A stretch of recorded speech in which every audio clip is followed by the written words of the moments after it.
గ్రంథాలు తెరుద్దాం.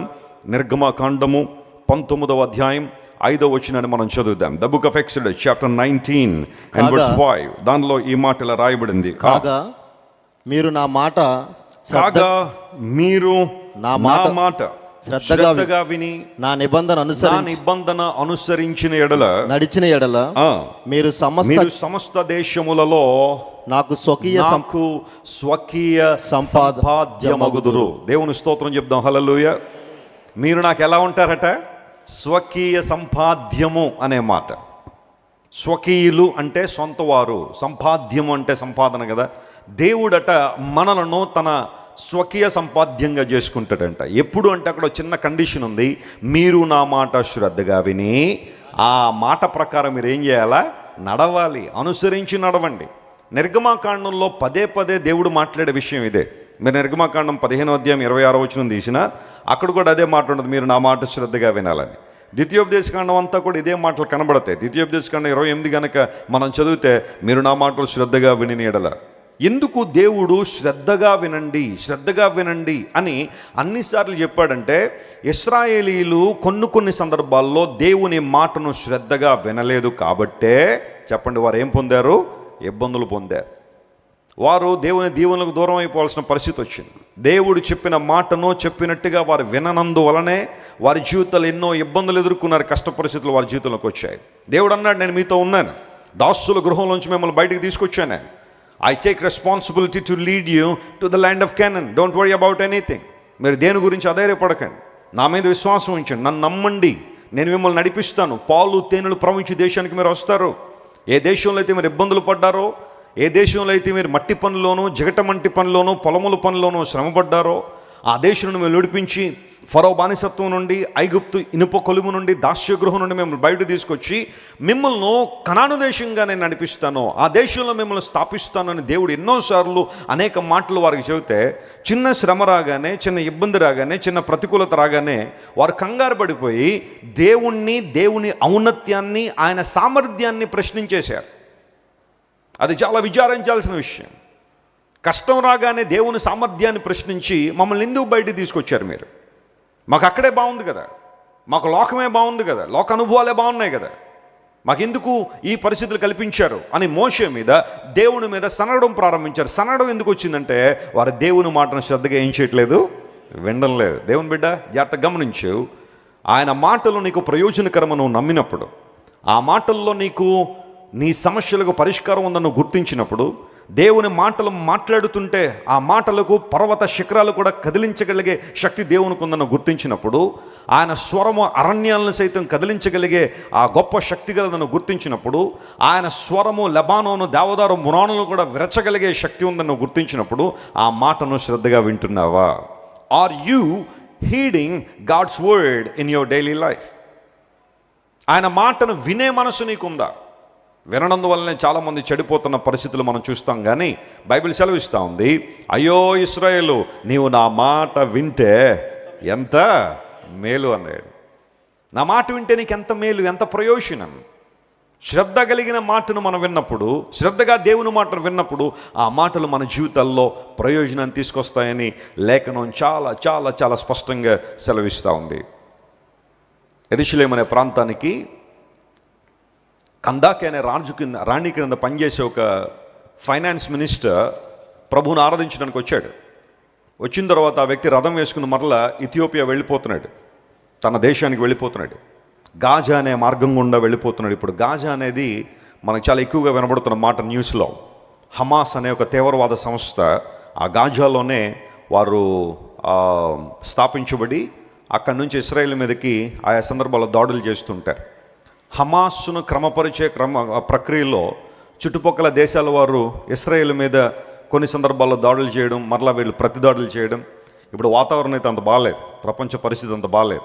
స్టాక్ మార్కెట్లు కుప్పగూలిపోయినాయి. నిన్న ఈరోజు కూడా స్టాక్ మార్కెట్లన్నీ చాలా డల్గా ఉన్నాయి. ఎప్పుడు మరలా ఆయిల్ రేట్లు, డీజిల్, పెట్రోల్ రేట్లు పెరుగుతాయో తెలీదు. నిత్యావసరాలు పెరిగిపోతాయి. ఇవన్నీ కూడా యుద్ధ ప్రభావం కేవలం ఒక దేశం మీద కాదు, ప్రపంచంలో ఎక్కడ ఏ సైజులో యుద్ధం జరిగినా దాని ప్రభావం మొత్తం ప్రపంచం అంతా ఉంటుంది. ఇరాన్ ఇప్పుడు యుద్ధంలోకి ఎంటర్ అయిపోయింది. ఇస్రాయేల్ దేశానికి ఇరాన్కి గనక యుద్ధం ఉధృతం అయితే ఆ ఇరాన్ పక్షంగా కనుక రష్యా కనుక చేరితే ఇంకా థర్డ్ వరల్డ్ వార్ స్టార్ట్ అయిపోద్దని విశ్లేషకులు ఆల్రెడీ నిన్నటి నుంచి చెప్పేస్తూ ఉన్నారు. ఇంకెంతో దూరం లేదు మూడో ప్రపంచ యుద్ధం, ప్రపంచంలో అన్ని దేశాలు కలిపి పోట్లాడుకునే ఆ సమయం అయితే వచ్చేసిందని. అయితే మొదటి ప్రపంచ యుద్ధం 1914లో వచ్చింది, రెండవ ప్రపంచ యుద్ధం 1939లో వచ్చింది. అప్పుడు ఇప్పుడున్నన్ని అణ్వాయుధాలు, న్యూక్లియర్ వెపన్స్ అప్పుడు లేవు. కానీ ఇప్పుడు పరిస్థితి ఎలా ఉందంటే ప్రతి చిన్న చిన్న దేశం దగ్గర కూడా న్యూక్లియర్ వెపన్స్ ఉన్నాయి. వారు అటు చేసి ఇటు చేసి కనుక అణుబాంబులు కనుక ప్రయోగించేస్తే, హైడ్రోజన్ బాంబులు కనుక ప్రయోగించేస్తే ఇంకా భూమి మీద మానవ మనుగడ చాలా కష్టమైపోయే పరిస్థితులు ఉన్నాయి. మొత్తం డెవలప్మెంట్ అంతా కూడా వితిన్ ఫ్యూ డేస్లోనే మొత్తం నాశనం చేసేచ్చు ప్రపంచాన్ని అంతా కూడా.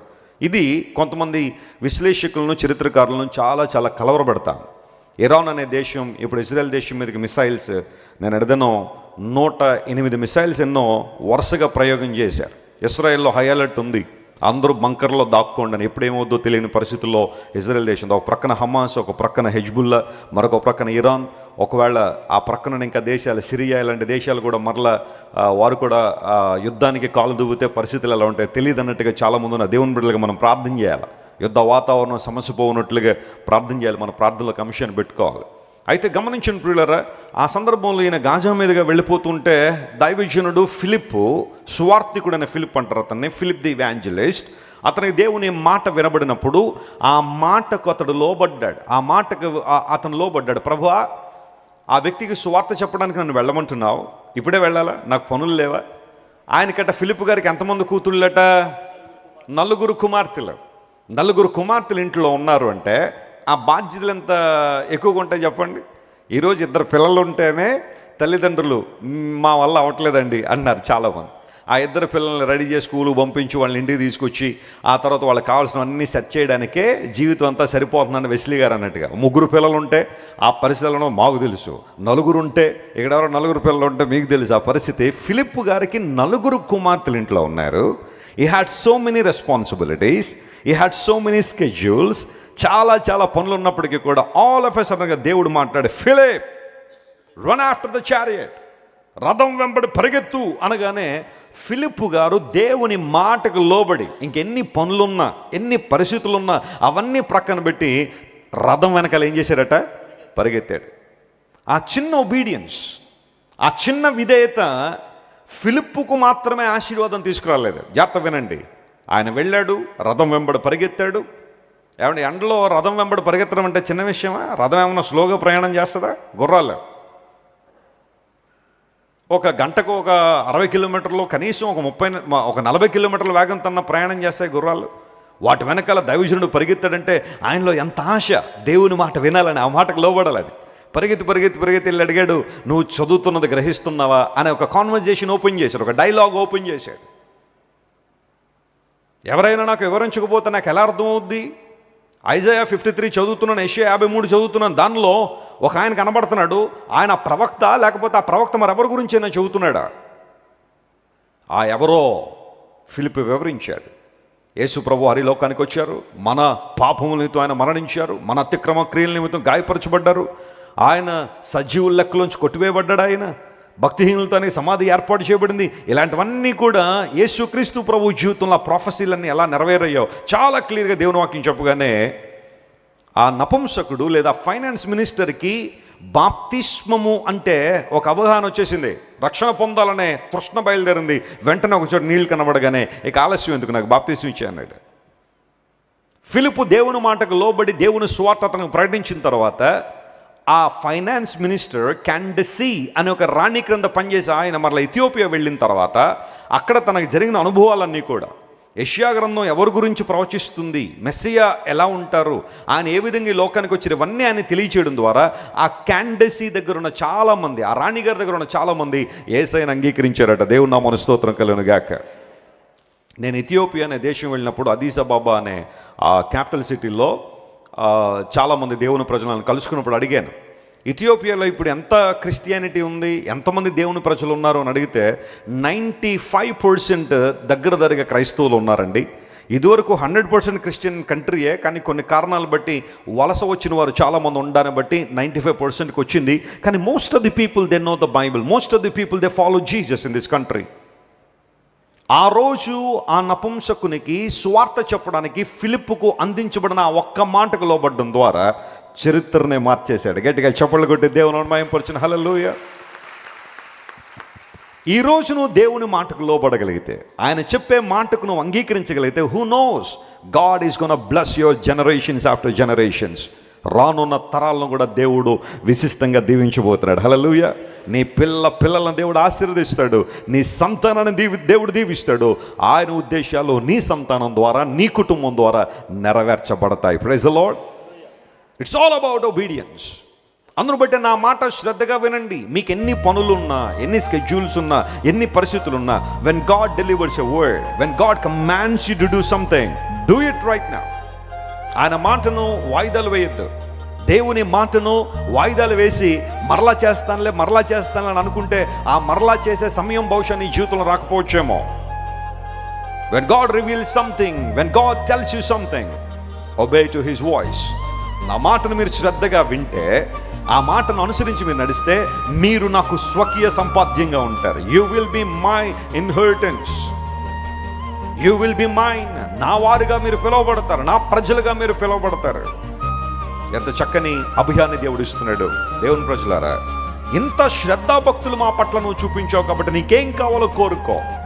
ఏ విషయంలో శ్రద్ధ అంటే, దేవుని మాట వినే విషయంలో మనకేముండాలి? శ్రద్ధ ఉండాలి.